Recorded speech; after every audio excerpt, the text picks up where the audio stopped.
My mother died of breast cancer when I was about 9 years old. I really miss my dad a lot. He's serving our country, and he's doing good for us. Within a few months, everybody that was bringing income into the house lost their jobs. Christine Potts. We were like brothers and sisters. Yes, she was hit by a bus on her way to the store. Well, she was removed from her biological family, I think around age 5. I just kept on thinking I'm never gonna get a family because I felt like no one wanted me.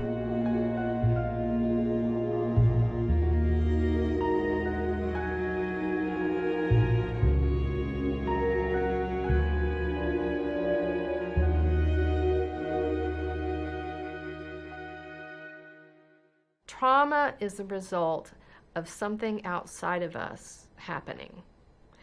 And we respond to that in ways that are normal because what happened was more than we could handle.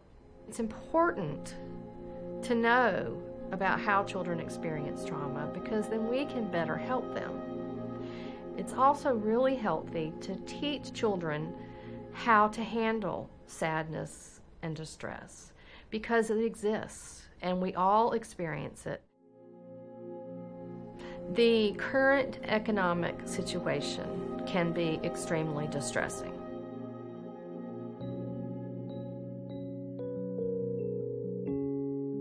I'm in the 11th grade. I guess I'm a normal kid, you know, I like my school. I like playing football, video games, you know, just normal teenage stuff, hanging out with my friends.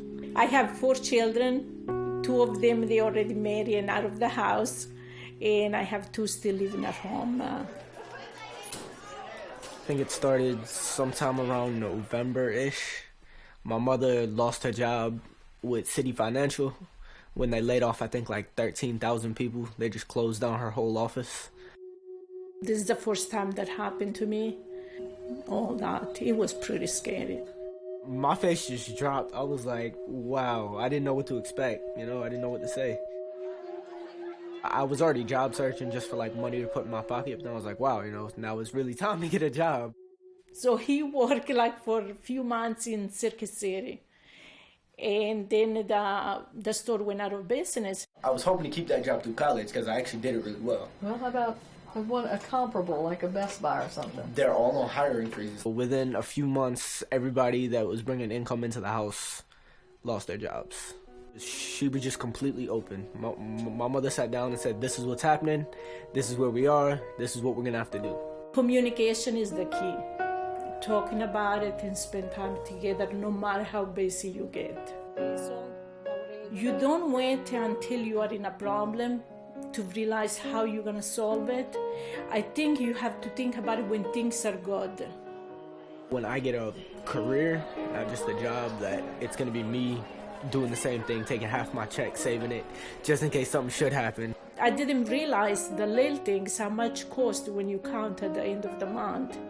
Like just going for pizza, going for ice cream on Friday night. Now we have as much fun, and maybe more, just by going and renting a movie and go to the supermarket and buy some snacks. We laugh, we joke, we watch the movie, and we maybe do it with $10 instead of $50. The kids are number one consideration of my life. I don't care about having anything as long as I see the kids happy and smile. A lot of people are out on the street, don't have money to put food on the table at night. I heard something about these tent houses. They have like whole tent neighborhoods now of people that just can't afford their houses. They're just living in tents. And I thought that was pretty bad. So yeah, we're really lucky compared to a lot of people. Losing a parent is huge. It changes a child's life forever. I often say grief is like an endlessly running video. You don't know when it's going to start and you don't know how to turn it off. Sam is 17 years old. He's studying theater as well as everything else. He's just a fun kid to be around. I would say my primary interests are definitely surviving high school. I'd put that as number one priority. My mother died of breast cancer when I was about 9 years old. My mother was sick for a good number of years before she died. At the time that she was diagnosed, we were homeschooling our kids. They were both home a lot, so they were involved with everything that was going on. So that when she did die, I think it made it a little bit easier for them to understand. I came down on the 15th at like 6:30 in the morning, and there was Michelle and Dad just kind of sitting there in the living room, both watery-eyed, and I knew at that point that she had died overnight. Michelle was a 13-year-old girl. She reacted in ways that Sam didn't react in. My biggest concern with Sam was him feeling like he was getting quiet and withdrawn. I was had this like overwhelming feeling of exhaustion. And so at that time I kind of went upstairs and went back to sleep for a long time. But we realized later that that was his way of coping, and his ways worked for him. There's 3 of us in our family, and we all dealt with this in 3 different ways. I think the state I was in was definitely, this must be a dream, this must be a dream. You know, just wake me up and I'll be fine, just wake me up. You're 9 years old and your world's rocked. We're sequential kind of people. Your grandparents die, then your parents die, then you die. The idea of that being interrupted is not something a 9-year-old can cope with. Chameleon's Journey is a grief camp. It's sponsored by Hospice of Charlotte.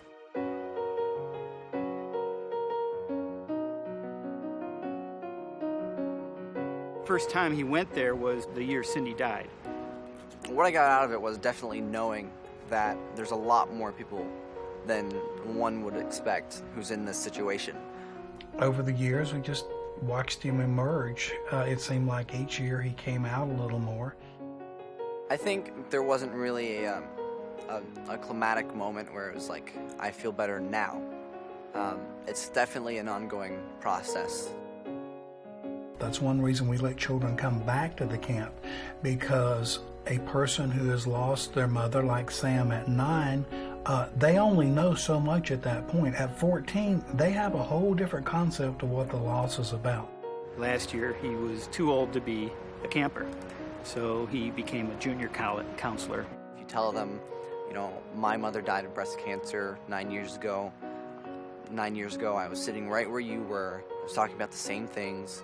You see yourself in them, so it's more of a self-opening, you know, door that you finally find the key to. It's the worst thing that could happen is to not be able to talk about it, because people then think they're alone in it. And as if you don't talk about it, it doesn't hurt. I would say there's no really right way to deal with grief. You don't want to fight it, and you don't want to be obsessed with it. You just want to let it be. Yeah, I think Cindy would be very proud of the way that Sam and Michelle turned out. It's not just because of me. I think that she's in their lives every day. I miss my mother, and I loved her a lot, and I still do. You know, coping with grief is taking toothpicks off of 1,000, one by one. It takes time, but it gets better.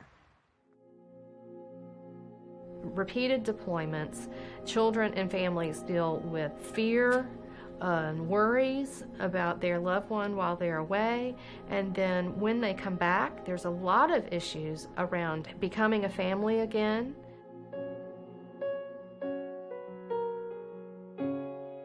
I have a family of 4.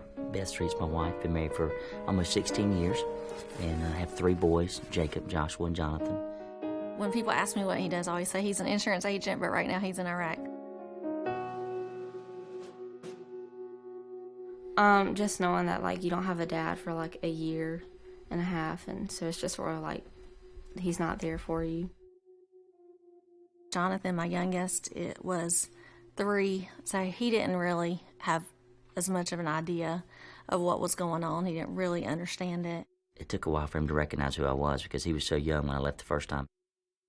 Mike really had to work at that relationship and build it again and just spend a lot of one-on-one time with him to kind of get to know him again.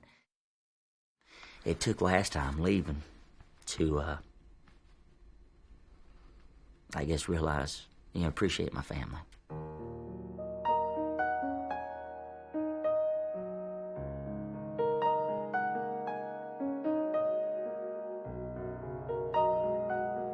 Yeah, it's tough, because then you start counting down your hours and minutes you have with your family. And it was an emotional goodbye for all of us. It was really hard because, we had to go to school that morning, and so we didn't really get to spend a lot of time with them.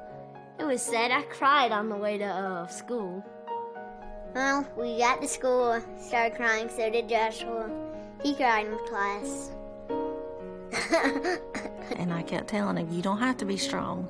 If you want to cry, that's okay. And it's okay to be sad. It's okay. I'm going to miss Daddy too. We're all going to miss him. Probably the biggest thing this time around is my youngest one, Jonathan. He's had a hard time with it. I know the first 3 or 4 times I talked to him on the phone, I couldn't get off the phone without crying. He was just tearing my heart up. When he first left, he would start crying every night about Dad. Because when he leaves, it doesn't feel the same. I just try to reassure him every time I talk to him how much I love him, and that I'll be home soon. We put a big picture, which he keeps right up on his bookshelf, so that he can see his dad every day. It makes me feel that I know he's right there and that he'll always be there.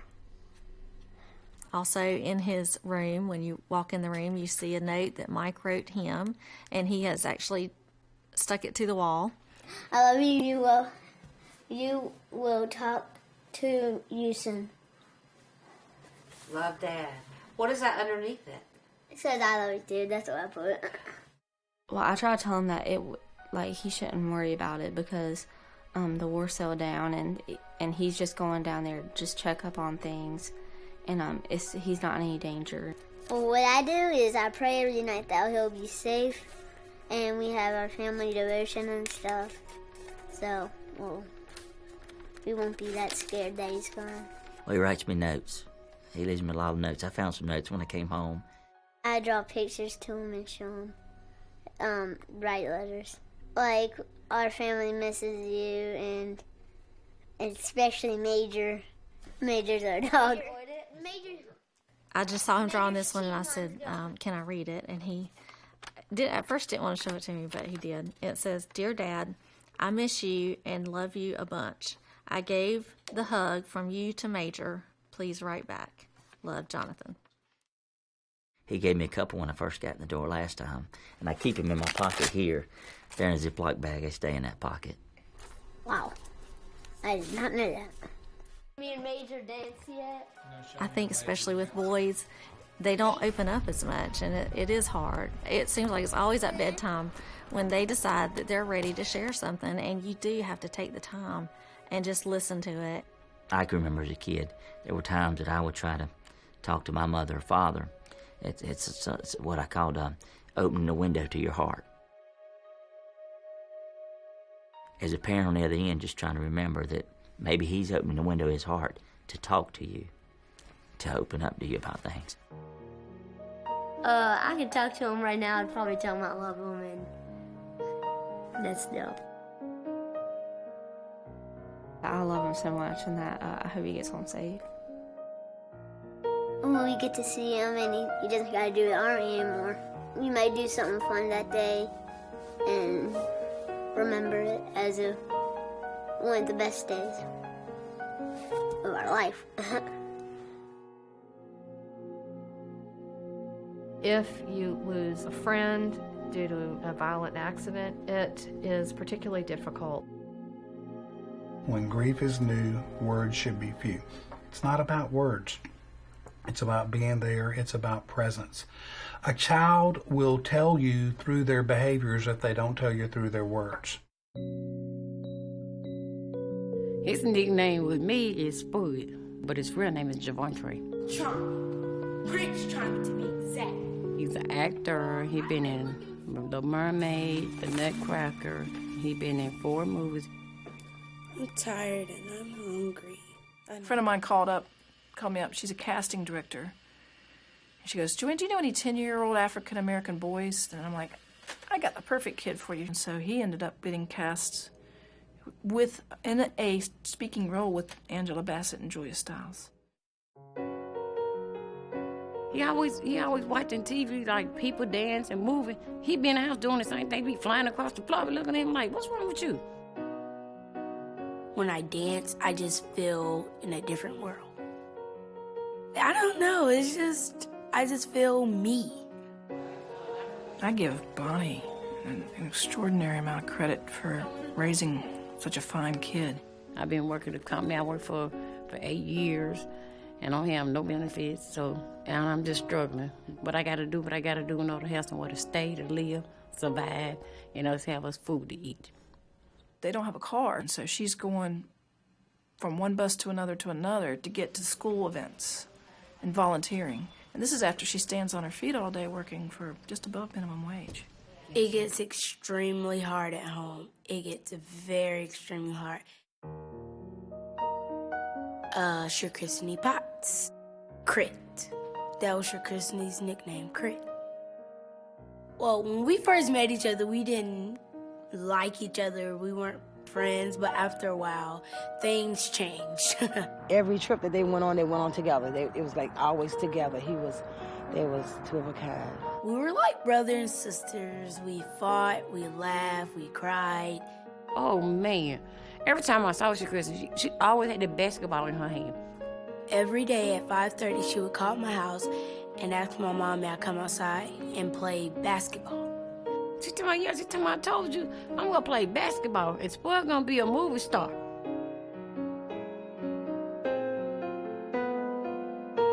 Until that tragedy happened to her when she was on that bicycle on South Tryon. Yes, she was hit by a bus on her way to the store. I knew first. He was in school. He didn't know. When she told me it happened, I really didn't believe it. I thought I was dreaming because I just saw her yesterday. When I told him, he looked at me and fell in the living room floor and just busted out crying. I was speechless because I just didn't believe it. And when I told him, he said, "Why you tell me a story?" I said, "I'm not. I said the truth." He started screaming and hollering. She was a good little girl. She really was. She was my daughter. She was my daughter, my best friend. Oh, wow. I miss her so much. I felt really bad because I got so close to her. He comes to me all the time. He called me Mama Cheryl. He's just like a son to me, so I love him just like I love my daughter. He's a brave little guy. He really is. But during the service, I saw him really go deep into himself and pretty much lose it. I wouldn't eat. I just wanted to lay down. He used to cry at night, and he used to get up, so he used to cry about it. And he would come and run in my room and jump in the bed with me. He said, "Well, I can't help it. I can't help it." He said, "I miss my best friend." So I be playing ball with her, and she not out here playing ball with me. And I said, "Sport, it's going to be okay. We got to pray. We got to pray."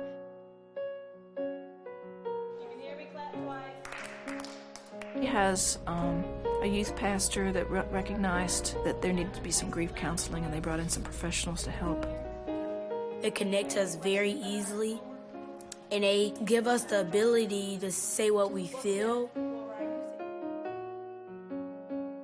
We have a room for Christine. It's called Crit's Room. We're trying to do a lot just to keep her alive at the church because she was very, very important to a lot of people. She has been inspirational to the other kids, and so in a real positive way. Every time someone is being mean to me, then I'll just walk away for a minute and calm down, like Crit used to do.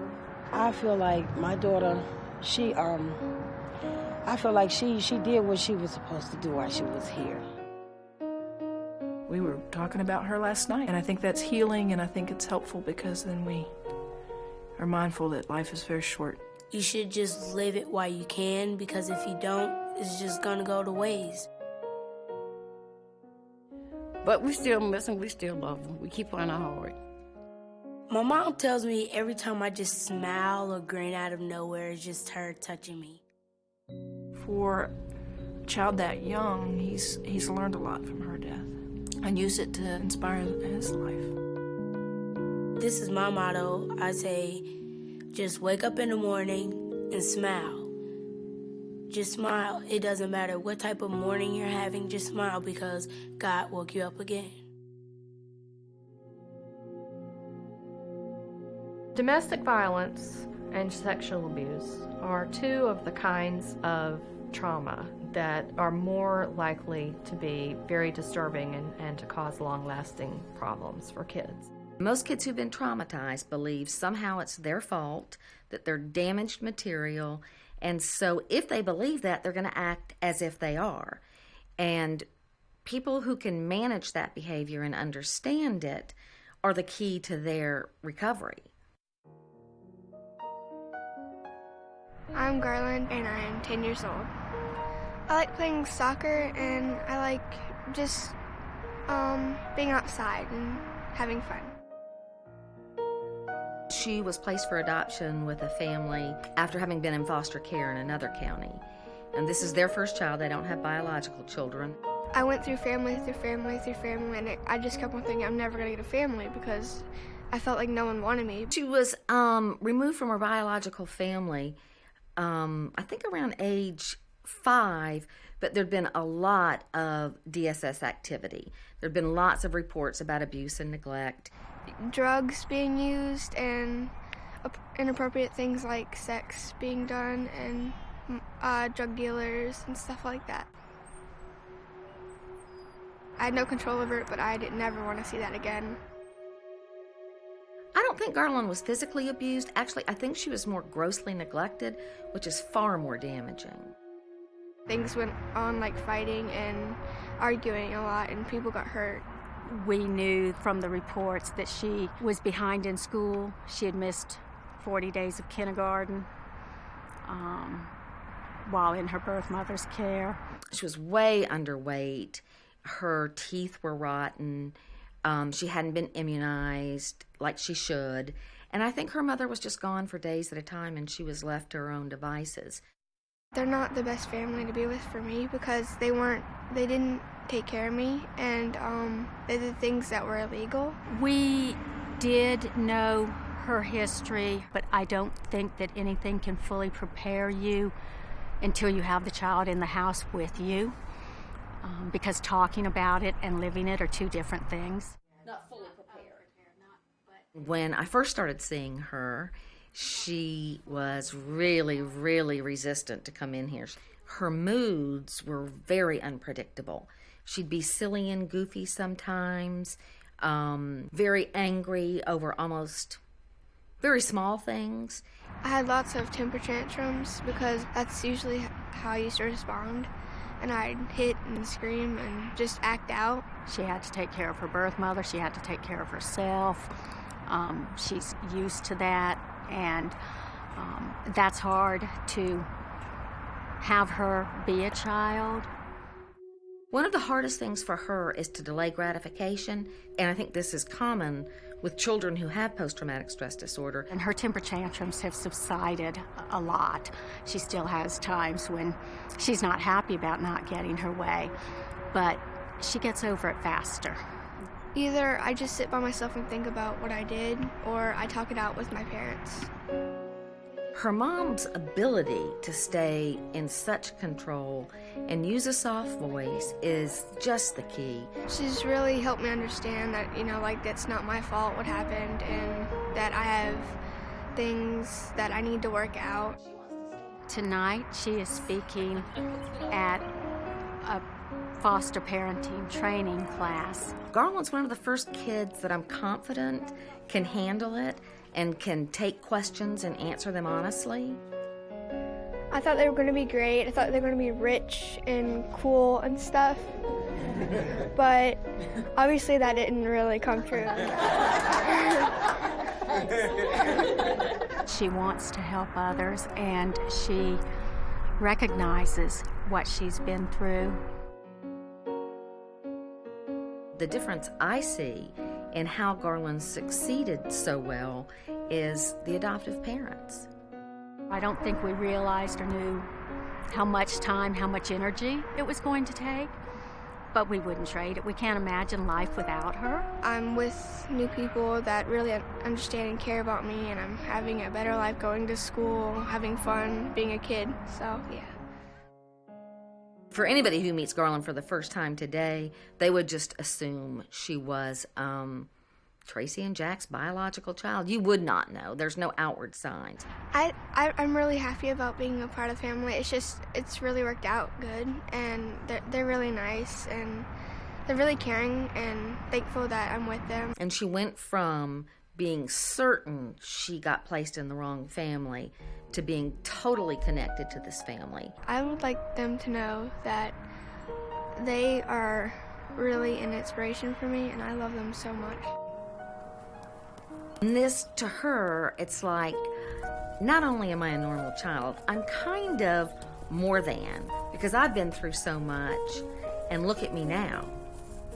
There is hope for everybody. You just have to help out, and you have to help yourself out.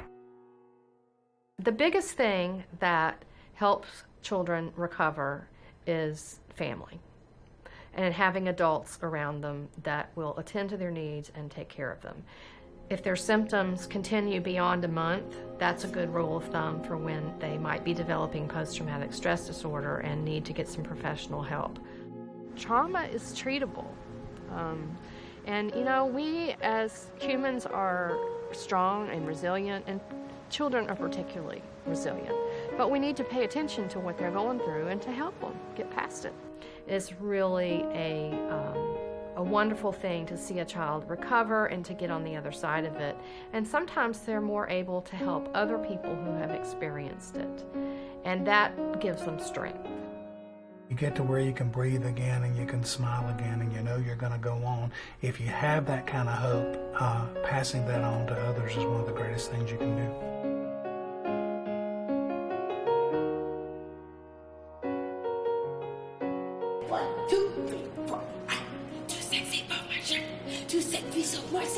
Too sexy for my body. Oh yeah, oh yeah.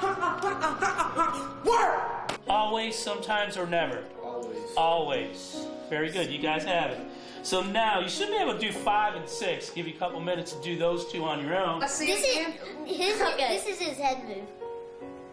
And I can do that pretty good. She was like this. Yeah, Didi talked to me last block, and she was like, okay, this is what we need. We need like 4 by 8 wall flats, fabric, and all that. I don't know. Muscadere is not like because you know because people certain characters in it are. No. And Garland has pulled that "You're not my real mom," and what did I say when you said that? Oh gosh, you said that you're my mom and you have the papers to prove it.